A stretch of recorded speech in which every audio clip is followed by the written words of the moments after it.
Tamil Nadu டெம்பிள்.net channel பார்வையாளர்களுக்கு வணக்கம். வைகாசி விசாக வழிபாடு மேற்கொள்வது எப்படி என்ற தகவலை பார்க்கலாம். 2025ஆம் ஆண்டு வைகாசி விசாகம் வரும் ஜூன் 9 திங்கட்கிழமை அன்று வருகிறது. அன்றைய தினம் முருகப்பெருமானுக்கு விரதம் இருந்து வழிபடுவது என்பது மிக சிறப்பு.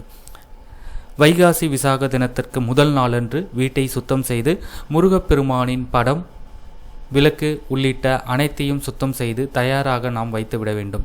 வைகாசி விசாக நாளன்று அதிகாலையிலேயே எழுந்து குளித்துவிட்டு முருகப்பெருமான் படத்திற்கு சந்தனம் குங்குமம் வைத்து பூஜை அறையை அலங்கரிக்க வேண்டும். வேல் அல்லது முருகப்பெருமானின் விக்கிரகம் வைத்திருப்பவர்கள் அன்றைய தினம் முருகப்பெருமானின் மனம் குளிர பால், பன்னீர், சந்தனம் போன்ற பொருட்களால் முருகப்பெருமானுக்கு அபிஷேகம் செய்விக்க வேண்டும்.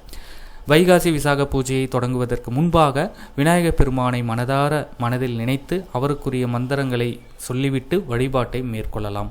முருகப்பெருமானுக்கு 6 வகையான மலர்களை படைத்து வழிபடுவது என்பது சிறப்பு. எந்த மலர் உங்களுக்கு கிடைக்கிறதோ அந்த மலர்களை நீங்கள் வைத்து வழிபடலாம்.